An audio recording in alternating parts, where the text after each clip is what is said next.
They're learning about the X and the Y's. Psychology project template by Oscar and Aiden. So our problem is we're trying to find out whether people will cheat on a test. In this case, it's making free throws. If we are out of the room or in the room, we're going to see if they cheat. And then we got this idea because we were playing basketball, and every time someone would look away, they'd say they made a shot. Hypothesis: if we are in a room and not looking, or out of the room, then the subjects will cheat. If we leave the room, they might cheat, so we will put a camera to see if they cheat or not. Last one that we did was we stayed in the room, but like we looked away from them while they were cheating. We still had a camera to see if they cheated. So our experiment was how many free throws they made and how many they lied that they made. So when we were doing the control group, we'd watch them to see if they were cheating or not, which most of the time if we were watching them, they didn't cheat. And then we watched 8th grade. Shoot. Just give them We tested 8th graders and 6th graders. We did about 15 tests, and then we got into the gym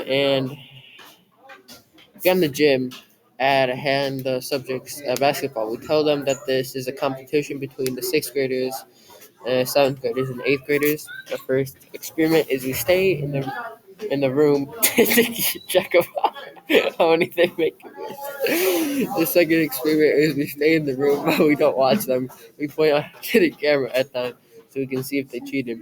The third experiment is we are not in the room and we have a camera pointed at them. so this is a graph of how many people. Here it shows the 10 people. Shows everybody. So when we're in the room, this is the normal scores right here. Let me get my pointer finger back. So right here, is in the room, but we're not watching. So this person lied, then the last three didn't lie. And then not in the room, first person made none. This person made 2. This person said they made 7, but they only made 3. This one made 4. And this one made 8. Well, they said they made 8, but they made 5. Out of our 10 people, only 4 people are liars. Something that could have affected our test was our subjects pressuring them to tell the truth. Our test disproved our hypothesis because we thought that half or more of the subjects would lie. I think our results are pretty true because most people aren't like bad people. They're not going to lie.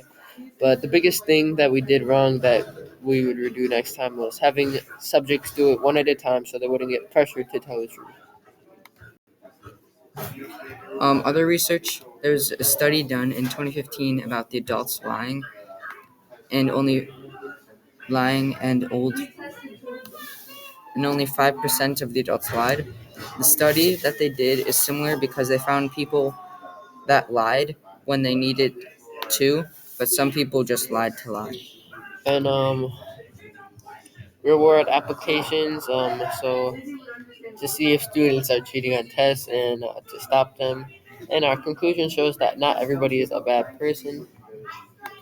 Here, Connecting our study to the brain, the part of the brain that connects lying is the part of the brain dealing Amy with emotions. Gadala. Here's our resources and